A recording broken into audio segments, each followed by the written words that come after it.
Right. ప్రస్తుతం మనం జగద్గిరిగుట్టలో ఉన్న లొకేషన్‌లో ఉన్నాం. ఏదైతే స్కూల్ బస్ కింద బాలుడు పడి మృతి చెందిన ఘటన ఏదైతే ఉందో ప్రతి ఒక్కరిని కూడా హృదయాలు కరిగించేలా ఉంది ఆ దృశ్యం అయితే కూడా. అంటే ఆడుకుంటూ వెళ్ళిన ఏదైతే విద్యార్థి సైకిల్ దొక్కుతూ వెళ్ళిన విద్యార్థి తిరిగి రాని లోకానికి వెళ్ళిపోయాడు. సో, ప్రస్తుతం దీని గురించి మాట్లాడడానికి వాళ్ళ తండ్రి ఉన్నాడు. ఆయన మాటలు తెలుసుకుందాం. ఇది ఎలా జరిగిందంటారు? అంటే ముమ్మాటికి ఎవరు తప్పంటారు? సుమారుగా ఏ టైంలో మీ బాబు ఆడుకోవడానికి బయటికెళ్ళాడు ఆ సైకిల్ మీద? మా బాబుకి పొద్దున స్కూల్ దింపాను 8:30కి. సాయంత్రం 3:30కి అట్లా వచ్చాడు. స్కూల్ అయిపోయింది. 3:30కి వచ్చాడు. ఇంట్లో బ్యాగ్ పెట్టాడు. బ్యాగ్ పెట్టేసి సైకిల్ తీసుకొని ఆడుకొని పోతున్నా దోస్తులతో అంటే వెళ్ళిపోయాడు. అటు సైడ్ వెళ్ళిపోయాడు.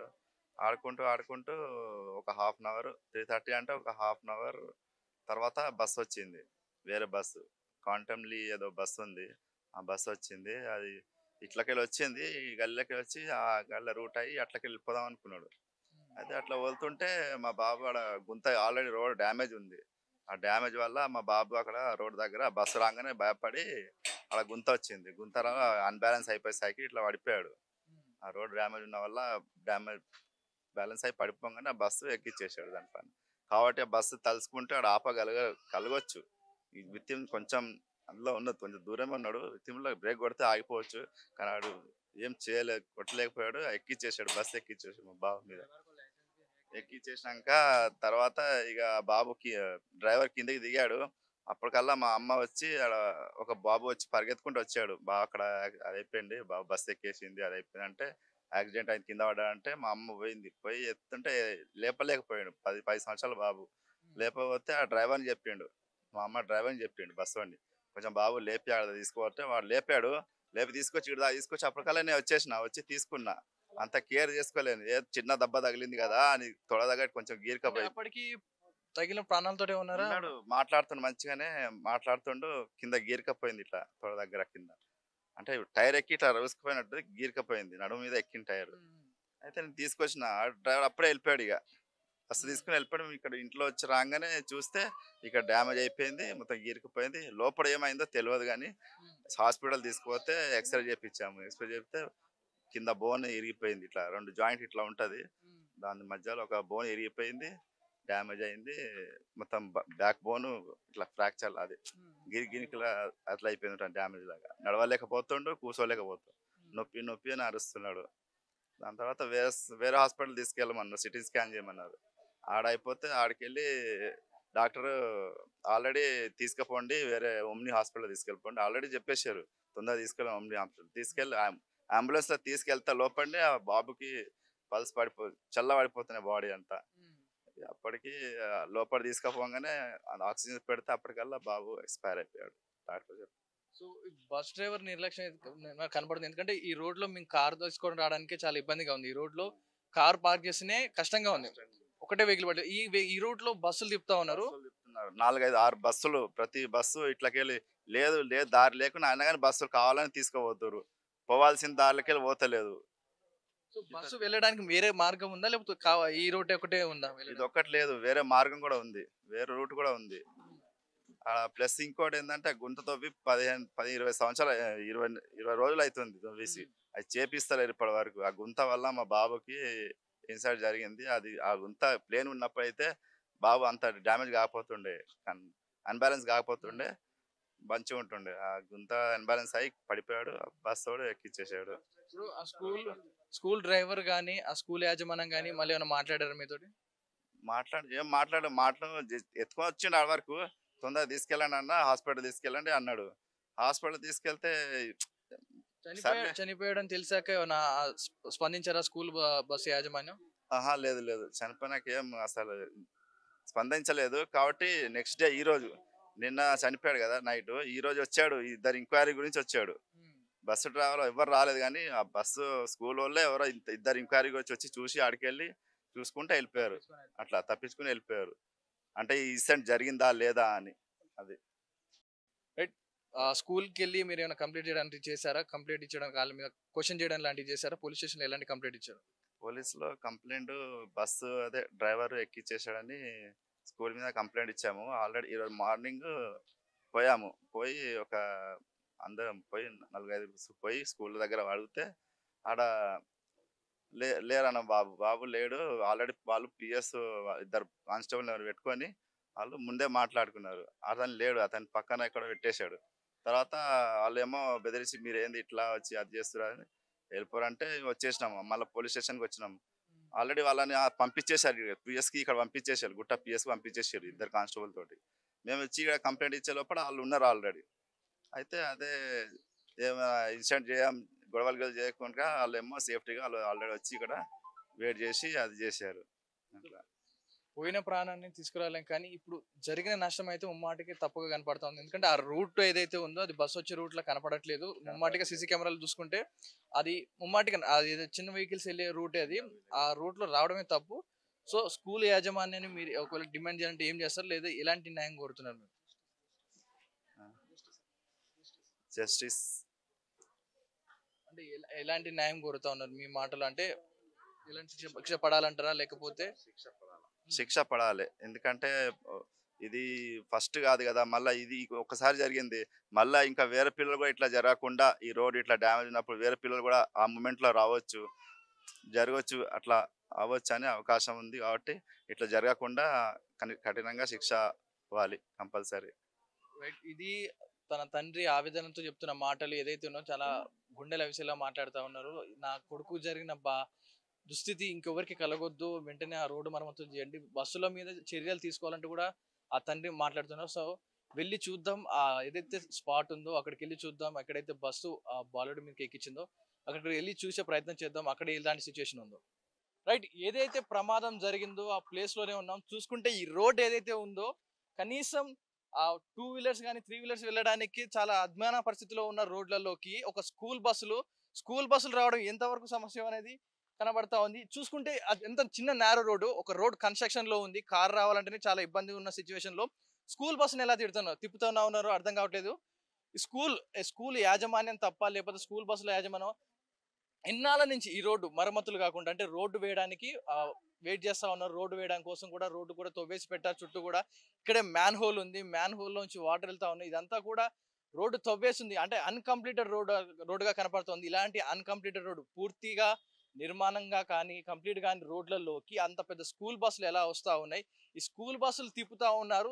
సో పిల్లలు వారి ఇంటి పక్కనే కాబట్టి, ఆడుకునే ప్రదేశం, రోజు తిరిగే రోడ్లు కాబట్టి వారు వెళ్తా ఉంటారు. కానీ ఈ రోడ్లు ఇప్పటి వరకు వేయకుండా ఇన్ని రోజులు కూడా నిర్లక్ష్యం పెట్టిన ఈ కాంట్రాక్టర్ తప్ప, లేకపోతే ఆ స్కూల్ బస్సు నిర్లక్ష్యమా, లేకపోతే ఈ రోడ్లు ముమ్మాటి కనబడుతుంటే ఈ రోడ్డు ఇలా గుంతలు ఉండడం వల్లే ఆ బాబు చనిపోయడానికి ఒక నిదర్శనం. ఎందుకంటే చూసుకుంటే రోడ్డు కూడా ఏసీ ఎన్ని రోజులు అవుతుందో అర్థం కావట్లేదు. అంటే అన్కంప్లీటెడ్ రోడ్స్ చూసుకుంటే ఏసీ వదిలేశారు. ఒక రోడ్డు ఈ కాంట్రాక్టర్ ఎవరైతే ఉన్నారో ఈ కాంట్రాక్టర్ ఈ రోడ్డుని ఇలా తవ్వేసి నిర్దాక్షిణ్యంగా మధ్యలో వదిలేయడం వల్ల ఈ గుంతలు ఏర్పడడం వల్ల ఆ బాబు సైకిల్ పక్కకు ఆపినప్పుడు అది ఏదైతే స్కిడ్ అయిపోయింది పాపం. చూసుకుంటే ఆ ఎడ్జి ఏదైతే ఉందో, ఇక్కడ ఏదైతే ఉందో, ఆ బాబు సైకిల్ తీసుకొని, ఒక బాబు ఇక్కడ ఉన్నాడు, ఇంకొక బాబు సైకిల్ తీసుకొని ఇక్కడికి వచ్చి వెయిట్ చేద్దాం. కరెక్ట్ ఇదే స్పాట్ లో ఆగాలనుకున్నాడు. కానీ చూసుకుంటే ఈ రోడ్డు కూడా అన్కంప్లీట్. అంటే ఆ కాంట్రాక్టర్లు ఎంత దుర్మార్గంగా ఆలోచిస్తున్నారంటే, అంటే రోడ్డు ఇలా ఉన్నప్పుడు ప్రాణాలు పోతాయి, యాక్సిడెంట్లు అవుతాయని వాళ్ళకి చిత్తశుద్ధి లేదా పని మీద వాళ్ళకి. ఇలా రోడ్లు మధ్యలోనే వదిలేయడం వల్ల ఒక పసి ప్రాణం కోల్పోవాల్సి వచ్చింది ఈ రోజు. ఇక్కడే సైకిల్ ఏదైతే ఉంటుందో ఆపుకొని బస్సు వస్తుంది, అమ్మో బస్సు మీదకి వస్తుంది, దాన్ని పక్కకు జరుద్దాం అనే భయంతో ఆగాడు. కానీ ఇక్కడ ఉన్న రోడ్డు పరిస్థితి, గుంతలున్న పరిస్థితికి ఆ బాలుడు ఏం చేయలేకపోయాడు. జస్ట్ అంటే ఇక్కడ కాలు పెట్టాడు, ఇటు సైడ్ వెయిట్ చేద్దాం అనుకున్నాడు. కానీ ఆ కాలు స్లిప్ అయిపోయి కొన్ని క్షణాల వ్యవధిలోనే పడిపోవడం జరిగింది. ఆ బస్సు డ్రైవర్ కూడా ఈ రోడ్లోకి ఎలా వస్తారు నాకు అర్థం కావట్లేదు. ఇప్పటికి కూడా ఒక కారు ఇక్కడ నుంచి వెళ్ళడానికి కూడా చాలా ఇబ్బంది పడింది. అంటే ఈ రోడ్డు కన్స్ట్రక్షన్ లో ఉంది కాబట్టి రోడ్డులోకి మనుషులు నడవాలన్నా డ్రైనేజ్ ఇబ్బంది పొర్లుతూనే ఉంది. డ్రైనేజ్ వాటర్ కానీ ఇక్కడనే ఫ్లో అవుతా ఉంది. అండ్ బైక్స్ వెళ్ళాలన్నా, కార్లు వెళ్ళాలన్నా ఇబ్బంది పడుతున్న రోడ్లోకి ఆ స్కూల్ బస్ ఎలా వెళ్ళింది? ఆ స్కూల్ బస్సులు వెళ్ళడానికి ఏదో రూట్ లేదంటే రోడ్ ఇక్కడ రిపేర్ జరుగుతుంది అనుకో, రోడ్ రిపేర్ జరుగుతుంది. సో కొద్ది దూరంలో ఆపేసి పిల్లల్ని అక్కడనే దింపి వెళ్ళమనొచ్చు ఇంటికి. ఒక 100 మీటర్స్ నియర్ బై దింపొచ్చు, వాళ్ళ పేరెంట్స్కి ఇంటిమేషన్ ఇచ్చి పిల్లల్ని వదలొచ్చు. మరి గల్లీలోకి తిరగాల్సిన అవసరం ఏమొచ్చింది? చూసుకోవచ్చు ఆ పరిస్థితి. ఆ రోడ్లు కూడా బాగా అద్మానంగా పరిస్థితిలో కనపడతా ఉంది. రైట్. బ్రదర్ చెప్పండి. ఈ ఏరియాలో ఉంటారు స్థానికులుగా. సో, ప్రమాదం గల కారణాలంటే ఏం చెప్తారు? ఎవరి నిర్లక్ష్యం అంటే మెయిన్‌గా ప్రాణం అయితే పోయింది. ఏం తీసుకురాలేకపోతేనే కానీ ముఖ్యంగా దీనికి గల కారణం అంటే ఎవరు చెప్తారు? ఇప్పుడు కారణం అంటే ఒకటి ఆ వర్క్ స్టార్ట్ చేసి 10 డేస్ అయింది.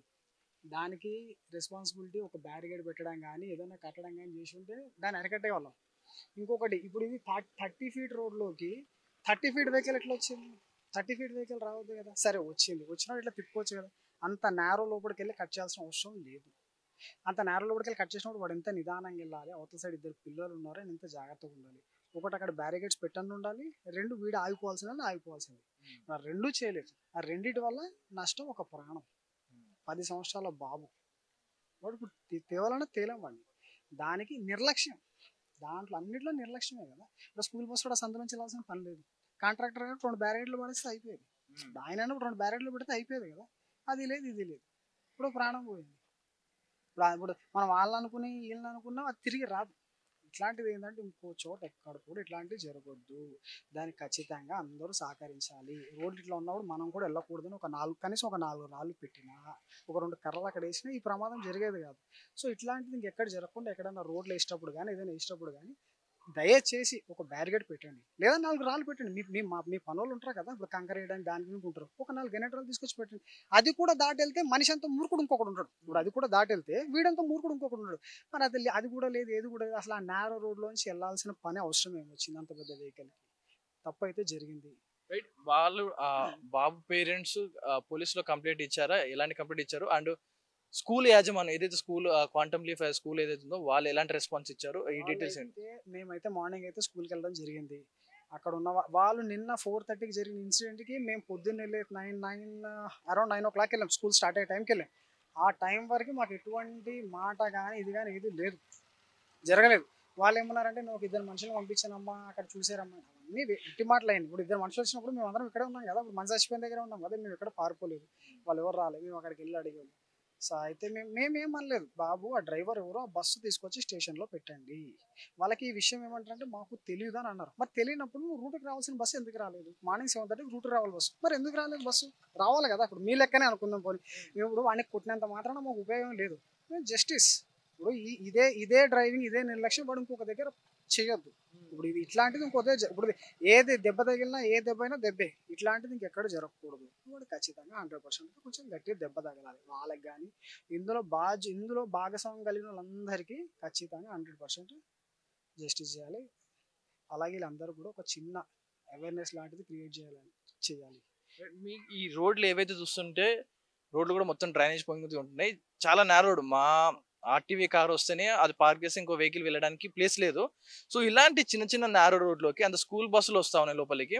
సో దీన్ని మీరు ఎందుకని అడగడం లేదు, ప్రశ్నించడం లేదు? ఒకవేళ స్కూల్ బస్సులు ర్యాష్ గా తోలుతుంటారా లేదా ఎలా ఉంటుంది సిచ్యువేషన్ డైలీ? ఇప్పుడు అట్లా ఇప్పుడు ఒక్కొక్క మైండ్ సెట్ ఉంటుంది. ఇప్పుడు ఖచ్చితంగా ఇంటి ముందు దిగాలనేది ఒక మైండ్ సెట్ ఉంటుంది. ఒకటి 100 మీటర్స్ అయినా పర్లేదు, కొంచెం సేఫ్ సైడ్ గురించి ఒకటి ఆలోచిస్తారు. అందరూ ఒకేలాగా ఆలోచించాలని లేదు. సో బస్సులు అయితే ఎప్పటి నుంచి వస్తున్నాయి. ఇప్పుడు టు బి ఫ్రాంక్ నేనైతే ఇప్పుడు వర్క్ వెళ్ళిపోతాం. పిల్లలు ఉంటారు, వీళ్ళు ఉంటారు, వాళ్ళు ఏదో చేస్తారు. వాళ్ళు ఏం చేస్తున్నారు, ఎట్లా చేస్తున్నారు మనకి మనం జాగ్రత్తలు చెప్తాం. ఉండండి అమ్మా, చేయండి అమ్మా. ఇప్పుడు వచ్చే బస్సుని ఆపితే ఇప్పుడు నేను ఆపుతాను ఎగ్జాంపుల్. ఇక్కడ అవతల వాడంటే మా పిల్లోడు ఉన్నాడు కదా, రావాలి కదా, చేయాలి. నేనంటే జనాల్లో కూడా అవేర్నెస్ ఉండాలి. ఇప్పుడు వన్ సైడే తొయ్యొద్దు. జనాల్లో కూడా అరే వద్దు, అంత పెద్ద బస్సు ఇక్కడ రావడం ఇబ్బంది, మన వెహికల్స్ అన్నీ ఇక్కడ ఉన్నాయి, పిల్లలు తిరుగుతున్నారు, ఇవన్నీ వద్దు. బాబు నువ్వు పలానా దగ్గర పెట్టుకో, మేము అక్కడ తీసుకొచ్చి చెప్తాం, మేము అక్కడ పెడతాం, అక్కడ బస్సు ఎక్కిస్తామని మనకు కూడా ఉండాలి. మనకు అవేర్నెస్ లేదు, మనకి లేదు. మనకుంటే ఆటోమేటిక్గా వాడు ఎందుకు వినడు? మనం రావద్దంటే వాడు వస్తాడు, వాడు రాడు కదా. మన జనాలు కూడా మారాలి. ఒక దెబ్బ తగిలి ఇంతమంది చూస్తానికి వచ్చారు కదా, చూద్దాం. లేటెస్ట్ రేపు పొద్దు నుంచి ఎంతమంది మారుతారు, ఎవడోడు బస్సు ఇటు రావద్దని చెప్తారో చూద్దాం. అది కూడా ఇప్పుడు ఇది కూడా ఛాలెంజే కదా. ఇప్పుడు ఎంతసేపు మనం వాంతి సరే వాడిది తప్పు ఉండొచ్చు, దీంట్లో మనం కూడా ఆలోచించాల్సింది ఏంటి? మనం కూడా రానిపోద్దు వెహికల్స్. కుదరా నాయన, మీరు ఇంత పెద్ద వెహికల్స్ తీసుకురాకండి, మీరు అక్కడ పెట్టుకోండి. మేము 10 మీటర్స్ మేము తీసుకొస్తాం. 10 మీటర్స్ కాదు, 20 మీటర్స్ నడిపిద్దాం. పిల్లలు నడిపించినప్పుడు కొంపలే మొలిగిపో కదా, నడిపించి అక్కడ బస్సు ఎక్కిద్దాం. కొన్ని ఇన్ టైంలో తీసుకొస్తాం. ఇప్పుడు ఇట్లాంటి ప్రమాదాలు జరిగేదానికంటే అది బెటర్ కదా. 20 మీటర్స్ 50 మీటర్స్ నడిపించి తీసుకురావడం బెటర్ కదా. ఇప్పుడు ఇట్లాంటి ప్రమాదాలు జరిగి అందరు బాధపడి అందరు గుంపు కూడి ఇదంతా ఇష్యూ చేసేదానికంటే అది బెటర్ కదా. చూద్దాం మరి ఎంతమంది జనాలు ఏమంటారో ఏంటో. రేపు పొద్దున్న ఏమైనా మాట్లాడి బస్సులు రాకుండా చేసాం. అట్లనే అవి కూడా రోడ్డు పనులు కూడా కొంచెం తొందరగా జరిగి ఇట్లాంటి పనులు జరిగేటప్పుడు కొంచెం బ్యారిగేడ్స్ పెట్టడము ఏదో చేస్తే బాగుంటుంది. ఇప్పుడు స్కూల్ యాజమాన్యం కూడా ఇన్ఫార్మ్ చేయాలి. అరే నాయన బస్సు వెళ్ళే ప్లేస్ అంటే మీరు వెళ్ళకండి. ఈ కొంచెం చెప్తే వాళ్ళు కూడా ఇప్పుడు ఆ స్కూల్ అయినా కదా ఏ స్కూల్ అయినా కూడా వెళ్ళే రోడ్లు అయినా కూడా వెళ్ళకండి. మీరు అక్కడ ఆపేసేయండి. పేరెంట్స్కి మేము చెప్పుకుంటాం, సార్ అక్కడ రోడ్డు తవ్వారు అది రాదని మీరు చెప్పేస్తే అసలు ఇవన్నీ జరగవు కదా, ఈ ఉదాంతాలన్నీ జరగవు కదా, అక్కడతోనే స్టాప్ అయిపోతాయి కదా, అక్కడి నుంచి బ్యాక్ స్టాప్ రావచ్చు. అది మేము చెప్పేది. ఇంకేది దాని మించి ఆల్ది తప్పు అయిపోయింది, తప్పు జరిగిపోయింది, దాన్ని రెక్టిఫై చేయాలంటే జస్టిస్ అంతే. మనకి ఇప్పుడు జస్టిస్ వాడు ఖచ్చితంగా వాడు బాధపడాలి. వాడు బాధపడి నెక్స్ట్ టైం అది ఎక్కడ రిపీట్ చేయొద్దు. ఆ రిపీట్ చేసిన దగ్గర వాడు ఖచ్చితంగా గుర్తురాడు, వద్దు నేను ఆ రోజు ఆ తప్పు చేసాను, వాడు ఆ తప్పు చేసాడు మనం ఆ తప్పు చేయదు అనేది వాడికి కలిగినప్పుడు ఆటోమేటిక్గా బాగుంటుంది. ఏదైతే స్కూల్ బస్ ఆ బాలుడిపై ఆ ఎక్కించి ఆ మరణానికి గల కారణం ఏదో క్వాంటమ్ లీఫ్ అనే స్కూల్ బస్ డ్రైవరు ఈ రోడ్లోకి రావడమే తప్పు. ఇది చూసుకుంటే మీరు ఒకసారి బ్యాక్ సైడ్ చూసుకుంటే ఈ రోడ్డు కూడా అన్కంప్లీటెడ్ గా కనపడతా ఉంది. మ్యాన్ హోల్స్ పొంగి డ్రైనేజ్ పొంగుతా ఉంది ఈ రోడ్లలో. అండ్ ఇటు నిర్మాణం సగం వరకు వేసి తొవ్వేసి వదిలేశాడు ఆ కాంట్రాక్టర్ నిర్లక్ష్యమే ముమ్మాటే కనపడతా ఉంది. ఎందుకంటే ఈ రోడ్డు ఈరోజు నీట్గా అంటే ఇలా గుంతలు లేకుండా అంటే తవ్విన వెంటనే దీన్ని పూడ్చిపెట్టడం లేదో ఈ రోడ్ని క్లోజ్ చేయడము అంటే అండర్ కన్స్ట్రక్షన్ అని పెట్టి రోడ్ క్లోజ్ చేయడం అలాంటివి చేసి ఈరోజు అలాంటి ప్రమాదం జరిగేది కాదు. ఎందుకంటే రోడ్డు యథావిధిగా కనపడతా ఉన్న వెహికల్స్ వెళ్ళడం వల్ల బస్ డ్రైవర్ ఈ గుంతలోంచి రావాల్సిన కర్మేం పట్టింది బస్ డ్రైవర్ నీకు? క్వాంటమ్లీ స్కూలు బస్ డ్రైవర్ నువ్వు తోలేటప్పుడు ఈ గుంతలోకి రావాల్సిన అవసరమే వచ్చింది. అంటే పిల్లలు నడుస్తున్నారు తోలుతున్నారు అంటే అంటే అంత డిస్ట్రక్టెడ్ గా ఉన్న రోడ్లోకి కొంచెం దూరంలోనే ఆపుకోవచ్చు కదా నువ్వు. ఆపుకున్నప్పుడు ఇంత ప్రాణం పోయేది కాదు. అంటే ఇరుపక్షాల తప్పున్నా కూడా ఒక బాబు అక్కడ ఆపుకున్నాడు, బై మిస్టేక్ పడిపోయాడు, సో నీకు కనపడలేదు. కానీ ఇక్కడ రోడ్డు బాగాలేదు, గుంతలుగా ఉంది, డ్రైనేజ్ పొంగుతా ఉంది, బస్సు కాదు ఆటో కాదు ఏది వెళ్ళే రూట్ లేదు ఇక్కడ. అలాంటి రోడ్లో కూడా నువ్వు బస్సు తిప్పావు అంటే అది ముమ్మాటిగా బస్ డ్రైవర్ తప్పుగానే కనపడతా ఉంది. చూసుకోవచ్చు మీరు విజువల్స్ లో కూడా ప్రతి ఒక్కరు కూడా చూసుకోవచ్చు. మీరు ఆర్టీవీ ప్రేక్షకులు చూసే ప్రతి ఒక్కరు కూడా నేను అదే అడుగుతున్నాను. ఇక్కడ తప్పు డ్రైవర్దా పడిపోయి చనిపోయిన బాబుదా అన్నది కాదు. ఇరుపక్షాల తప్పు ఉన్నా కూడా క్లోజ్ చేసిన రోడ్ ఇది. అంటే కన్స్ట్రక్షన్ లో ఉన్న రోడ్లోకి అంత పెద్ద ట్రక్ లా ఉన్న బస్సు స్కూల్ బస్సుని క్వాంటమ్ లీఫ్ అంటే ఒకవేళ ఈ గుంతల రోడ్లోకి ఒకసారి చూసుకోవచ్చు, ఆటో వెళ్ళే దృశ్యాలు కూడా చూసుకోవచ్చు. ఒక ఆటో వెళ్ళాలంటేనే నానా ఇబ్బందులు పడుతూ వెళ్తున్న ఆటో వెళ్తా ఉంది. నువ్వు ఈ రోడ్లోకి అంత పెద్ద బస్సును తీసుకొచ్చావంటే ఒకవేళ ఈ గుంతలలో ఇరుకొని లేదా మ్యాన్ హోల్లోకి ఒక వీల్ కుంగి ఆ బస్సు పడిపోతే ఏంటి పరిస్థితి? అందులో ఉన్న పిల్లల పరిస్థితి ఏమైనా? ఇది చనిపోయింది ఒక ప్రాణం. ఒకవేళ బస్సు పడిపోయి ఉంటే ఇంకొక బస్సులో ఉండే ఒక 50-60 మంది పిల్లల ప్రాణాలు పోయేది. ఇంత నిర్లక్ష్యమా స్కూల్ యాజమాన్యానికి? స్కూల్ యాజమాన్యం కూడా వీటి పట్టించుకోవాలి. స్కూల్ బస్సులు కూడా ఫిట్నెస్ లేకుండా లైసెన్స్ లేకుండా కూడా కొంతమంది అన్పారలల్ గా తోలుతా ఉంటారు, డ్రంక్ అండ్ డ్రైవ్ చేసి తోలుతా ఉంటారు. స్కూల్ యాజమాన్యం కూడా దీని మీద దృష్టి పెట్టాలి. అండ్ ఈ రోడ్ కాంట్రాక్టర్ ఎవరైతే ఉన్నారో అతని మీద కూడా చర్యలు తీసుకోవాలంటే కూడా మా ఆర్టీవీ తరఫున కోరుతా ఉన్నాం. ఎందుకంటే ఈ రోడ్డు పరిస్థితి కూడా అలాగే ఉంది. తొవ్వి నిర్లక్ష్యంగా అలా వదిలేశారు అంతే. రోడ్డుని ఇన్ని రోజులుగా వదిలేసడం వల్ల ఈ రోడ్డు అతలాకుతలం ఉండడం వల్లే ఆ బాబు పడిపోయాడు, నిండు ప్రాణం కోల్పోవాల్సి వచ్చింది. ఇది దీనికి సంబంధించిన ఘటనకు సంబంధించిన వివరాలు. ప్రపంచంలో ఏ మూల ఏ క్షణం ఏం జరుగుతుందో వేగంగా తెలుసుకోవడానికి తొలి వెలుగు వాట్సాప్ ఛానల్ని ఫాలో చేయండి.